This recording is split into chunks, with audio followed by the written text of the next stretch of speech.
Our next guest, once upon a time, struggled in poverty, and as a means to put food on the table for his family, he dug ditches to survive. Today, he is a New York Times best-selling author, film and TV producer, international speaker, and megachurch pastor of the 30,000-seater church, the Potter's House. Next, we go to Dallas, Texas, where I sat down with T.D. Jakes to discuss his latest book, Instinct, The Power to Unleash Your Inborn Drive, his personal life journey, and how to realize the instinct in us all. Welcome to the Potter's House. Thank you so much, and welcome to the warmth of Dallas as well. Exactly. Oh, thank you so much. We're going to have a great time. We're going to be focusing on dreams, dream makers, and how do we make that dream a reality. We're going to have a lot of fun today. Good. I'm looking forward to it. Let's do it. Sounds good. Sounds good. When you were a boy growing up in Charleston, West Virginia, let's start there. Okay. What kind of things did you dream about becoming at that stage? Wow. I think I was an imaginative kid, which is a nice way for being a bad kid. No, very creative, always loved people, always was a deep thinker. The interesting thing is my mother was a public speaker, and she spoke, she was a Delta, and she spoke for her sororities, and I was a little boy going to hear her speak. And one day at 8 years old, sitting in the back of the car, I told her, right now I go to hear you speak, and they call me Miss Jake's son. But the time will come, you'll come to hear me speak, and they'll call you Tom Jake's mother. And that came to pass. And I think that I caught glimpses of my destiny from early ages. But I also think that I caught glimpses of mine because I was birthed by parents who were dream chasers. And you'd be surprised when your parents are dream chasers. They teach you to believe in God and to believe in yourself and to believe in work and ethics and drive and determination. I watched my father fight to build a business with a mop and a bucket into 52 employees, janitorial service, contracts all over the state of West Virginia. I watched him in the fight. I watched him go to work tired. I watched him solve problems and conflicts and go through layoffs and hiring more people and all kinds of issues. So-and-so lost the keys and didn't lock up the building. We lost the contract. We're going, you know, the drama of a dream. A lot of people, when they think of a dream, they don't think of drama. So when they encounter drama, they think they've missed the dream. But there's drama in the process of birthing your dream. And to have the intuitive skills to know that the drama doesn't mean that the dream is deferred. It is just a part of the unfolding of the ultimate conquest. I've learned that it is the things that happen along the way and not just the destination. That's where you get the fortitude to be who you are. When you were younger and you're seeing these visions and dreams of where you want to go, what did you do and how did that kind of reflect to your present day reality at that time? Because a lot of people, you know, the dichotomy of what they're dreaming about and what they see when they open their eyes after they've stopped dreaming. How did you make your way through that? I think that the dream told me that what I saw with my eyes was not my end. It stopped me from believing that my situation was my destiny. I remember being in this little raggedy house, and I'd just gotten married, and I had 2 kids. I'd lost my job at the chemical plant. I couldn't keep the lights on. Everything was going bad. And I walked in the house, and I spoke to my house, and I said, "You're lying on me." I said, "I just want you to know I don't believe you. I live here, but I do not believe that this is who I am." And that resistance to refuse to accept something that is beneath what you have conceived in your heart to be God's purpose for your life, to resist the physical, the obvious for the inobvious, to dare to have the audacity to believe that what is within you is stronger than what is around you. That's what dreams are made of. Speaking about what's around you, I was looking at some things from your past and how you had the nickname Bible Boy, how you used to, and I can attest to this, how you would preach to imaginary crowds and so forth. And I thought to myself, you know, children engaging in imaginary play is not necessarily different, but you had a very focused imaginary play, you know, and I was curious to know what was, if any, do you feel that gave such a concentrated engagement in your imagination at that time? You know, the funny thing about getting older is that you get to look back at things and you've watched your movie and others play. I think that everything you ever will be, you already are in your core. And I think that they call me Bible boy, and I used to preach in the woods and in the shower, you know, walking around in the attic, you know, just 'cause it was in me. It was in me. Nobody knew it. Nobody acknowledged it. Nobody believed in it. I didn't even understand it, but it was in me. And I think the point is to look at your children and look for the DNA of a dream, the DNA of a destiny. It's embryonic, it's not developed, it's rough, it's crude, and there are conflicts in your personhood that says there's no way somebody like you could do something like that. But in spite of those conflicts, because everybody has them, to identify that in your children and to encourage them to be their highest and best version of themselves is very important. I got to ask you, Bishop, when people look at you today, could be staff here all over the world, they see the best-selling author, the playwright, the senior pastor, this wonderful edifice we're in right now. But when you were younger and you looked yourself in the mirror and none of this had manifested as yet, what did you honestly see looking back at you? What was really running through? What was running through your mind? It wasn't this, I can tell you that.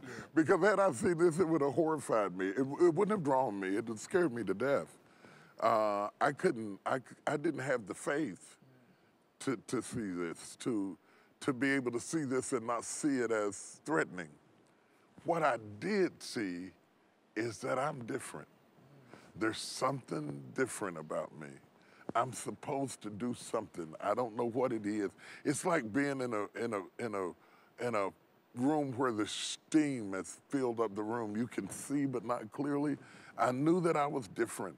I knew I was supposed to make a difference, but I didn't know whether I had what it took to get it done. I didn't know whether anybody would believe in me, and I wasn't even sure what it was.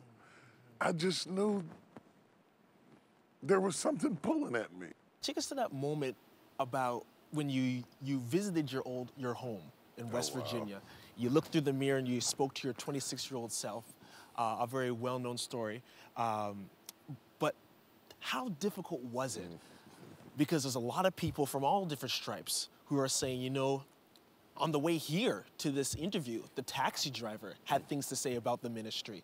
But I want to know, what was it like in the dire areas? Because it's hard to motivate when you're facing hell face to face. What was that like?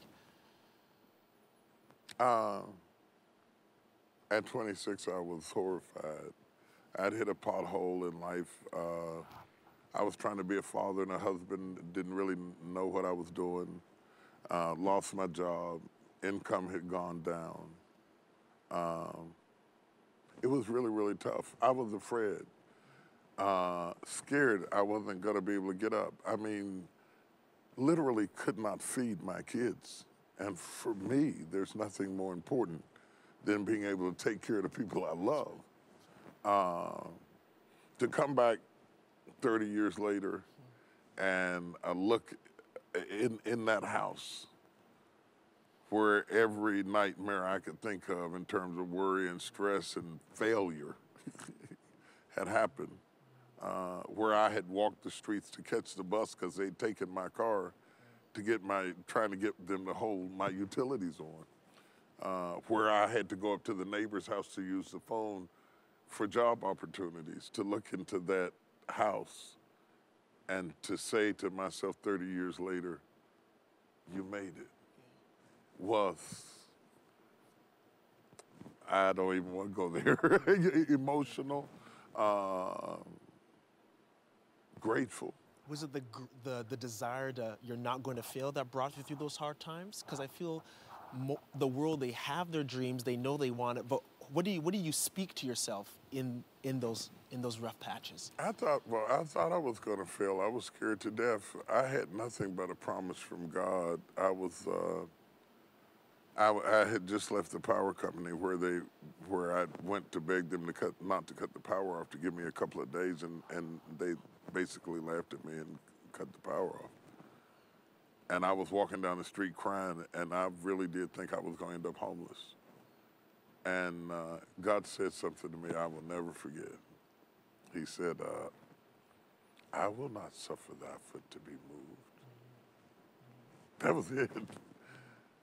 But oh, it was music because I was scared. And, and I'd love to tell you that I walked down the street, somebody hired me, and all of a sudden I had a car. No. I had a couple of years of tough plowing, but I had a promise. I will not suffer thy foot to be moved. And it kept me going, that I was going to be okay. I just didn't know how or when. And it taught me not to give up. I'm glad for the fight. I'm glad it didn't come easy. I'm glad I was pushed to my limit. I'm glad I almost collapsed. I'm glad because I found out that I was tougher than I thought I was, and that I did have the power within me to maintain my focus and keep on moving. You speak about maintaining. Talk to us about how viewers all across Canada, how do we survive the meantime? You have the dream, reality or life hits. You still have the dream, you still have a word maybe from God. Many who are watching are seculars as well, so maybe they don't even have a faith backbone there. What do you do? How do you survive the meantime? If you can't do it, get around somebody who did. If you can't be it, be near it, be around it. Faith is contagious. Mentoring is more than taking a class. Watching somebody else in the fight, I cannot tell you.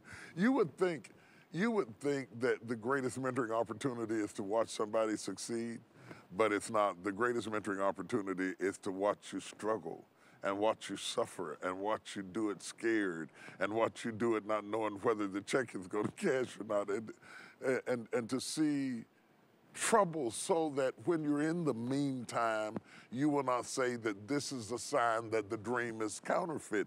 You will then associate that this is a part of the process. You talked about defining instinct, that inner drive within us. It seems so simple when we hear it audibly. Oh, that's instinct. But why is something so simple oftentimes so hard for people to tap into? Why are so many missing that?